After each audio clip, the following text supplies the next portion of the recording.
Hello everyone. आज हम देखेंगे कि बाल विकास के जो PYQ है 2012 में कैसा मॉडल पेपर आया था।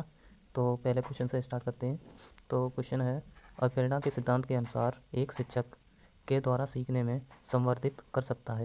पहला ऑप्शन है हमारा कि विद्यार्थियों से वास्तविक अपेक्षाएं रखने में। दूसरा ऑप्शन है अपेक्षाओं का एक रूप स्तर रखने में। तीसरा ऑप्शन है विद्यार्थियों से किसी प्रकार की अपेक्षाएं ना रखने में। ये तो हो ही नहीं सकता, विद्यार्थियों से अपेक्षाएं ना रखने में। चौथा ऑप्शन है हमारा विद्यार्थियों से बहुत उच्च अपेक्षाएं रखने में। तो हमारा जो करेक्ट आंसर हो जाएगा, ये पहला हमारा करेक्ट आंसर है, विद्यार्थियों से वास्तविक अपेक्षाएं रखने में। दूसरे क्वेश्चन की तरफ चलते हैं। हमारा जो दूसरा क्वेश्चन है वो कहता है कि विकास शुरू होता है। पहला ऑप्शन है उत्तर वाले अवस्था से। दूसरा ऑप्शन है प्रसव पूर्व अवस्था में। तीसरा ऑप्शन है शिशुअवस्था से। चौथा ऑप्शन है पूर्व बाल्यावस्था से। तो जो विकास होता है वो शुरू होता है तो गर्भाधान से ही शुरू हो जाता है विकास। तो इसका करेक्ट आंसर सेकंड हो जाएगा हमारा, प्रसव पूर्व अवस्था से। नेक्स्ट क्वेश्चन की तरफ चलते हैं।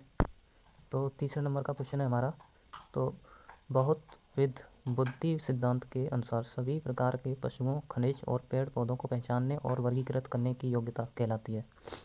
तो पहला ऑप्शन हमारा जो बहुबुद्धि का सिद्धांत दिया था उसी का ये क्वेश्चन है।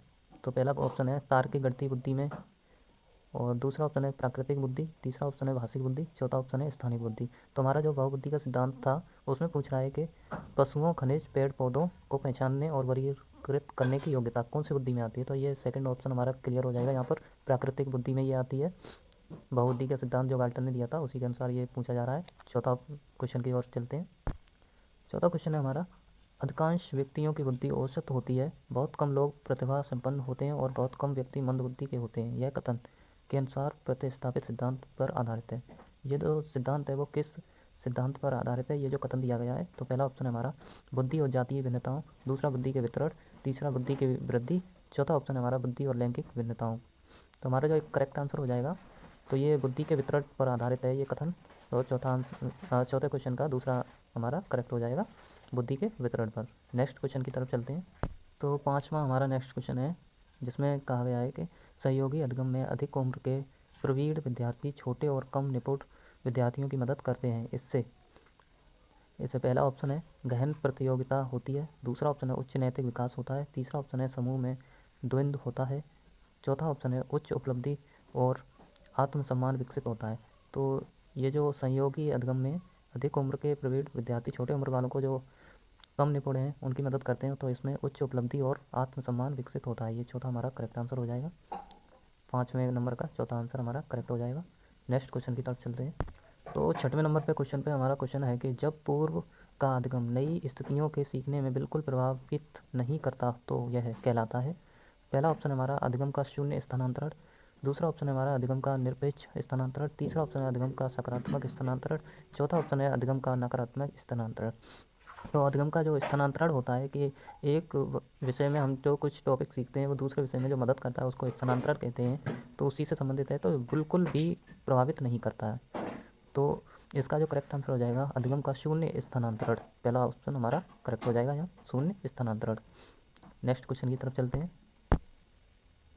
ये जो PYQ लगाए जा रहे हैं ये आपको क्रम वाइज हर वर्ष के लगेंगे। इस चैनल को सब्सक्राइब कर लें और वीडियो को लाइक करें अगर पसंद आए तो नेक्स्ट क्वेश्चन है हमारा, चिंतन अनिवार्य रूप से है एक। पहला ऑप्शन है संज्ञानात्मक गतिविधि, दूसरा ऑप्शन है मनोगतिक प्रक्रिया, तीसरा ऑप्शन है मनोवैज्ञानिक परिघटना, चौथा ऑप्शन है भावात्मक व्यवहार। तो हमारा जो चिंतन अनिवार्य रूप से है तो इसका करेक्ट आंसर हो जाए मनोवैज्ञानिक परिघटना है चिंतन, मनोवैज्ञानिक परिघटना। तो ये 7 क्वेश्चन का तीसरा ये करेक्ट आंसर हो जाएगा। नेक्स्ट क्वेश्चन की तरफ चलते हैं। तो हमारा जो 8वां क्वेश्चन है वो उसमें एक बाल केंद्रित कक्षा में बच्चे सामान्यतः सीखते हैं। पहला ऑप्शन है हमारा व्यक्तिक और सामूहिक दोनों रूपों से, दूसरा ऑप्शन है मुख्य रूप से शिक्षक से, तीसरा ऑप्शन है व्यक्तिगत रूप से, चौथा ऑप्शन है समूहों में। तो हमारा जो बाल केंद्रित कक्षा में बच्चे सामान्यतः सीखते हैं तो व्यक्तिगत और सामूहिक दोनों रूपों से सीखते हैं, तो हमारा पहला ऑप्शन करेक्ट हो जाएगा। नेक्स्ट क्वेश्चन है 9 नंबर का। तो पियाजे के अधिगम के संज्ञानात्मक सिद्धांत के अनुसार वह प्रक्रिया जिसके द्वारा संज्ञानात्मक संरचना को संशोधित किया जाता है कहलाती है। पहला ऑप्शन है प्रत्यक्षण, दूसरा ऑप्शन है समायोजन, तीसरा ऑप्शन है समावेशन, चौथा ऑप्शन है स्कीमा। तो पियाजे के अधिगम के संज्ञानात्मक सिद्धांत के अनुसार जो वह प्रक्रिया है जिसके द्वारा संज्ञानात्मक संरचना को संशोधित किया जाता है वो तीसरा आंसर है समावेशन है वो। ये करेक्ट आंसर हमारा हो जाएगा। नेक्स्ट क्वेश्चन की तरफ चलते हैं। नेक्स्ट क्वेश्चन हमारा 10 नंबर का है।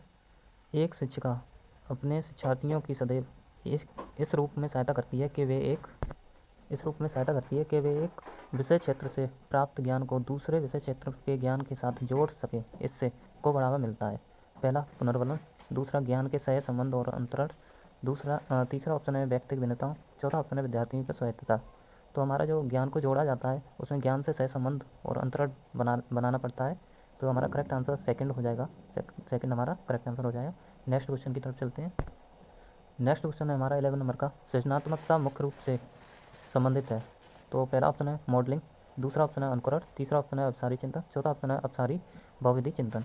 जो सृजनात्मकता है वो मुख्य रूप से जो संबंधित है वो अपसारी चिंतन से है। ये हमारा करेक्ट आंसर 4 नंबर का करेक्ट आंसर हो जाएगा। नेक्स्ट क्वेश्चन की तरफ चलते हैं। तो हमारा नेक्स्ट क्वेश्चन है 12 नंबर का। यह है एक विद्यार्थी मेडिकल कॉलेज में दाखिला लेने के लिए कठिन परिश्रम करता है ताकि वह प्रवेश परीक्षा में उत्तीर्ण हो सके। वह विद्यार्थी जो मुख्य रूप से प्रेरित है किससे? तो पहला ऑप्शन है व्यक्तिक, दूसरा ऑप्शन है अनुभाविक, तीसरा ऑप्शन है आंतरिक, चौथा ऑप्शन है वाय। जब ऐसा कथन जो मेडिकल कॉलेज में दाखिला लेने के लिए कठिन परिश्रम करता है, जो वो खुद से करता है, वो आंतरिक प्रभावित है, आंतरिक रूप से प्रेरित है। तो हमारा करेक्ट आंसर तीसरा हो जाएगा, वो आंतरिक रूप से अप्रेरित है। तो नेक्स्ट क्वेश्चन की तरफ चलते हैं। नेक्स्ट क्वेश्चन है हमारा 13 नंबर का। व्यवहार का करना पक्ष में आता है। तो पहला ऑप्शन है सीखने के गतिक क्षेत्र, दूसरा ऑप्शन है सीखने के मनोवैज्ञानिक क्षेत्र, तीसरा है सीखने के संज्ञानात्मक क्षेत्र, चौथा सीखने के भावात्मक। तो व्यवहार का जो करना होता है, करना, वो पहला ऑप्शन हमारा करेक्ट हो जाएगा, सीखने के गतिक क्षेत्र में ही आता है, सीखने के गतिक क्षेत्र में आता है। हमारा करेक्ट ऑप्शन पहला हो जाएगा 13 नंबर के क्वेश्चन का। नेक्स्ट क्वेश्चन की तरफ चलते हैं। तो ये जो हमारा 14 नंबर का क्वेश्चन है वो विज्ञान एवं कला प्रदर्शनियाँ, संगीत एवं नृत्य प्रस्तुतियों तथा विद्यालय पत्रिका निकालना के लिए है। तो पहला ऑप्शन है विद्यार्थियों के सृजनात्मक मार्ग उपलब्ध कराने के लिए, दूसरा ऑप्शन है विभिन्न व्यवसायों के लिए विद्यार्थियों को प्रशिक्षित करने, और तीसरा ऑप्शन है विद्यालय का नाम रोशन करने, चौथा ऑप्शन है अभिभावकों को संतुष्ट करने के लिए। तो हमारा करेक्ट ऑप्शन हो जाएगा यहाँ। तो हमारा यहाँ करेक्ट ऑप्शन हो जाएगा, जो विद्यालय प्रदर्शनियाँ, संगीत नृत्य प्रस्तुति कराई जाती हैं वो होती हैं विद्यार्थियों को सृजनात्मक मार्ग उपलब्ध कराने के लिए। तो पहला ऑप्शन हमारा करेक्ट हो जाएगा यहाँ। नेक्स्ट क्वेश्चन की तरफ चलते हैं। तो नेक्स्ट क्वेश्चन हमारा 15वां है। एक शिक्षिका अपने विद्यार्थियों को अनेक तरह की सामूहिक गतिविधियों में व्यस्त रखती है, जैसे समूह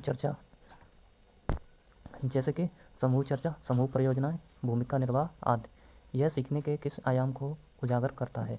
तो पहला ऑप्शन है हमारा सामाजिक गतिविधि के रूप में अधिगम, दूसरा ऑप्शन है मनोरंजन द्वारा अधिगम, तीसरा ऑप्शन है भाषा निर्देशित अधिगम, चौथा ऑप्शन है प्रतियोगिता आधारित अधिगम। तो हमारा जो सामूहिक चर्चा, सामूहिक परियोजना, भूमिका निर्वाह जो होता है वो हमारा सामाजिक गतिविधियों के रूप में ही अधिगम होता है। तो पहला ऑप्शन हमारा करेक्ट हो जाएगा यहाँ। नेक्स्ट क्वेश्चन की तरफ बढ़ते हैं।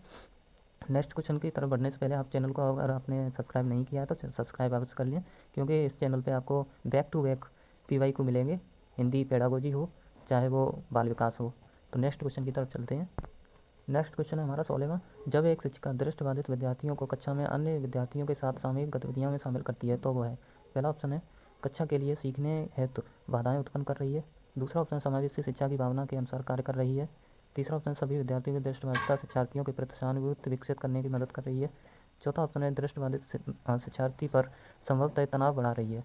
तो हमारा जो ये क्वेश्चन है समावेशी शिक्षा से है, क्योंकि दृष्टिबाधित बालक को सामान्य बालकों की तरह ट्रेंड करना ये समावेशी शिक्षा की भावना के अनुसार कार्य कर रही है, ये हमारा करेक्ट आंसर हो जाएगा। जो भी डिसेबल छात्र होते हैं उनको सामान्य छात्रों के साथ अगर ट्रेड किया जाए तो ये समावेशी शिक्षा के अंतर्गत आता है। तो सेकंड ऑप्शन हमारा क्लियर हो जाएगा। नेक्स्ट क्वेश्चन की तरफ बढ़ते हैं।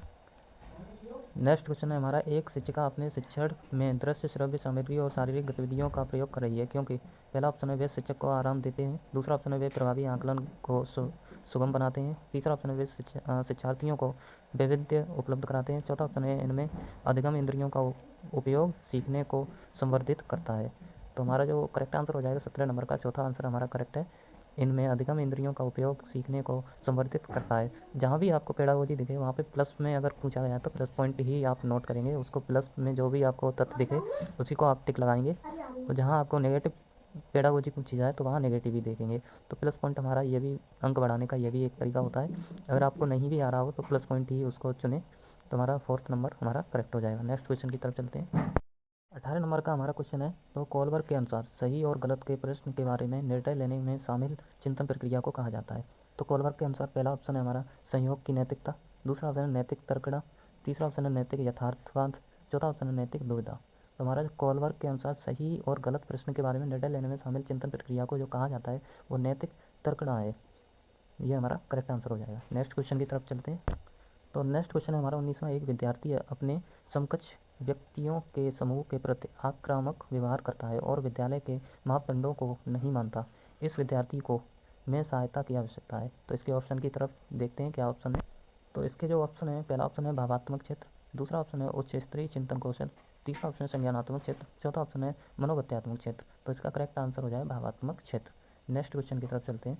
नेक्स्ट क्वेश्चन है हमारा 20 नंबर का, शिक्षकों को यह सलाह दी जाती है कि वे अपने शिक्षार्थियों को सामूहिक गतिविधियों में शामिल करने, क्योंकि सीखने को योग्य बनाने के अतिरिक्त ये भी सहायता करती है। क्या? तो पहला ऑप्शन है दुश्चिंता, ये तो हो ही नहीं सकता। दूसरा ऑप्शन है सामाजिकरण, तीसरा ऑप्शन है मूल्यवान, चौथा ऑप्शन है आक्रामकता आक्रामकता। तो ये चौथा ऑप्शन पहला ऑप्शन नहीं हो सकता, सामाजिकरण हो सकता है, क्योंकि सामूहिक गतिविधियाँ जब कराई जाती हैं वहाँ सामाजिकरण होता है। तो ये सेकंड ऑप्शन हमारा क्लियर हो गया। नेक्स्ट क्वेश्चन की तरफ चलते हैं। तो नेक्स्ट क्वेश्चन है 21 हमारा, समावेशी शिक्षा किस विद्यालयी शिक्षा व्यवस्था की ओर संकेत करती है। पहला ऑप्शन है हमारा विशेष आवश्यकता वाले बच्चों को विशिष्ट विद्यालयों के माध्यम से शिक्षा देने को प्रोत्साहित करती है। दूसरा ऑप्शन है केवल बालिका शिक्षा को बढ़ावा देने की आवश्यकता पर बल देती है। तीसरा ऑप्शन है जो सभी निर्योग्य बच्चों को शामिल करती है। चौथा ऑप्शन है जो उनकी शारीरिक, बौद्धिक, सामाजिक, भाषाई अन्य विभिन्न योग्यताओं स्थितियों को ध्यान में रखते बगैर सभी बच्चों को शामिल करती है। तो हमारे जो करेक्ट आंसर हो जाएगा वो 4 हमारा करेक्ट आंसर हो जाएगा, शारीरिक, बौद्धिक, सामाजिक, भाषाई। ये हमारा करेक्ट आंसर है 4 नंबर का। नेक्स्ट क्वेश्चन की तरफ चलते। नेक्स्ट क्वेश्चन है हमारा 22, निम्नलिखित में से कौन सा मुख्य रूप से आनुवंशिक संबंधी कारक है। पहला ऑप्शन है आंखों का रंग, दूसरा है कि सामाजिक गतिविधियों में भागीदारिता, तीसरा है समकक्ष व्यक्तियों के समूह के प्रति अभिवृत्ति, चौथा ऑप्शन है चिंतन पैटर्न। तो जो आनुवंशिकता संबंधित कारक है वो आंखों का रंग ही है हमारा, जो आनुवंशिक के कारण ही होता है। तो पहला ऑप्शन हमारा करेक्ट हो जाएगा। नेक्स्ट क्वेश्चन की तरफ चलते हैं। तो 23 क्वेश्चन है हमारा, शिक्षकों को अपने विद्यार्थियों की त्रुटियों का अध्ययन करना चाहिए क्योंकि वे प्राय की ओर संकेत करती हैं। पहला ऑप्शन है योग्यताओं के अनुसार समूह बनाने हैं तो दिशा निर्देश, दूसरा ऑप्शन है भिन्न प्रकार की पाठ्यचर्या की आवश्यकता, तीसरा ऑप्शन है उनके ज्ञान की सीमा, चौथा ऑप्शन है आवश्यक उपचारात्मक युक्तियों की तरफ। तो जो त्रुटियाँ होती हैं वो करेक्ट आंसर है आवश्यक उपचारात्मक युक्तियों की तरफ ही संकेत करती हैं। तो 4th नंबर हमारा करेक्ट हो जाएगा। नेक्स्ट क्वेश्चन की तरफ चलते हैं। नेक्स्ट क्वेश्चन है हमारा 24, सीमा हर पाठ को बहुत जल्दी सीख लेती है जबकि लीना उसे सीखने में ज़्यादा समय लेती है। यह विकास के सिद्धांत को प्रदर्शित करता है। इसके ऑप्शन हैं, तो इसका पहला ऑप्शन है व्यक्तिक भिन्नता, दूसरा है अंतर्संबंध, तीसरा है निरंतरता, चौथा है सामान्य से विशिष्ट की ओर। तो व्यक्तिक भिन्नता यहाँ पर करेक्ट आंसर हो जाएगा यहाँ, क्योंकि व्यक्तिक भिन्नता होती है। नेक्स्ट क्वेश्चन है हमारा 25, निम्नलिखित में से के अतिरिक्त सभी वातावरणीय कारक विकास को आकार देते हैं। तो पहला है पौष्टिकता की गुणवत्ता, दूसरा है सांस्कृतिक, तीसरा है शिक्षा की गुणात्मकता और चौथा है शारीरिक गठन। तो वातावरणीय कारणों में जो अलग है वो शारीरिक गठन है। ये हमारा करेक्ट आंसर हो जाएगा। नेक्स्ट क्वेश्चन की तरफ यहाँ जो हमारा 26 नंबर का क्वेश्चन है वो श्रवण ह्रास से ग्रसित बच्चे कक्षा में किस सबसे मुख्य नैराश्य यानी कुंठा का सामना करते हैं। तो पहला ऑप्शन है दूसरों के साथ संप्रेषण करने तथा सूचनाओं को बांटने में अक्षमता, दूसरा ऑप्शन है दूसरे विद्यार्थियों के साथ परीक्षा देने में अक्षमता, तीसरा ऑप्शन है प्रस्तावित पाठ्यपुस्तक को पढ़ने की अक्षमता, चौथा ऑप्शन है खेलकूद में भागीदारी निभाने में अक्षमता। तो जो पहला ऑप्शन हमारा करेक्ट हो जाएगा, दूसरों के साथ संप्रेषण नहीं कर पाते हैं, तो ये हमारा करेक्ट आंसर हो जाएगा। नेक्स्ट क्वेश्चन की तरफ चलते हैं। नेक्स्ट क्वेश्चन है हमारा 27, डिसलेक्सिया मुख्य रूप से समस्या है किससे संबंधित है। तो पहला है सुनने, दूसरा है पढ़ने, तीसरा है बोलने, चौथा है बोलने व सुनने। तो डिसलेक्सिया होता है वो पढ़ने में अक्षम होते हैं। करेक्ट आंसर हमारा सेकंड हो जाएगा। नेक्स्ट क्वेश्चन की तरफ चलते हैं। नेक्स्ट क्वेश्चन है हमारा 28 नंबर का, प्रतिभाशाली विद्यार्थी अपनी क्षमताओं को तब विकसित कर पाएंगे जब, पहला ऑप्शन है बार बार उनकी परीक्षा होती है, दूसरा ऑप्शन वे अन्य विद्यार्थियों के साथ अधिगम प्रक्रिया से जुड़ते हैं, तीसरा ऑप्शन उन्हें अन्य विद्यार्थियों से अलग किया जाए, चौथा ऑप्शन है वे निजी कोचिंग कक्षाओं में पढ़ेंगे। तो जो बार बार परीक्षा होती है ये तो नहीं हो सकता, सेकंड ऑप्शन हमारा क्लियर होगा, वे अन्य विद्यार्थियों के साथ अधिगम प्रक्रिया से जुड़ेंगे तभी वो प्रतिभाशाली क्षमताओं को बढ़ाएंगे अपनी। नेक्स्ट क्वेश्चन की तरफ चलते हैं। नेक्स्ट क्वेश्चन है हमारा 29, तो एक अच्छी पाठ्य पुस्तक से बचती है। अच्छी पाठ्य पुस्तक, पहला लैंगिक समानता, दूसरा सामाजिक उत्तरदायित्व, तीसरा लैंगिक पूर्वाग्रह, चौथा लैंगिक संवेदनशीलता। जो सीटेट में क्वेश्चन बनते हैं लैंगिक अवधारणाओं से, तो उसमें एक तो पूर्वाग्रह रहता है, एक रूढ़बद्धता। तो या तो आपको पूर्वाग्रह देखने को मिलेगा या रूढ़बद्धता। तो हमारा जो करेक्ट आंसर हो जाएगा 3rd नंबर रहेगा लैंगिक पूर्वाग्रह। नेक्स्ट क्वेश्चन पे चलते हैं। नेक्स्ट क्वेश्चन है हमारा 30 नंबर का। पियाजे के अनुसार संज्ञानात्मक विकास के किस चरण पर बच्चा वस्तु स्थायित्व को प्रदर्शित करने लगता है? तो वस्तु स्थायित्व को प्रदर्शित करता है, तो पहला ऑप्शन हमारा मूर्त संक्रियात्मक चरण, दूसरा ऑप्शन औपचारिक संक्रियात्मक चरण, तीसरा ऑप्शन है संवेदी प्रेरक चरण, चौथा ऑप्शन है पूर्व संक्रियात्मक चरण। तो हमारा करेक्ट आंसर है इसका वस्तु स्थायित्व को प्रदर्शित करता है। 4th नंबर हमारा करेक्ट आंसर हो जाएगा पूर्व संक्रियात्मक चरण, जो दूसरा चरण है वही। तो ये हमारे सीटेट के जो बाल विकास एवं शिक्षा शास्त्र से जो PYQ थे उसके 30 क्वेश्चन। आपको ये वीडियो कैसी लगी? चैनल को सब्सक्राइब करें, क्योंकि इस चैनल पे PYQ लगाते जब तक परीक्षा आएगी तब तक लगातार चलते रहेंगे। और वीडियो अच्छी लगी हो तो लाइक करें। कोई भी अगर क्वेश्चन हो तो कमेंट अवश्य करें। धन्यवाद।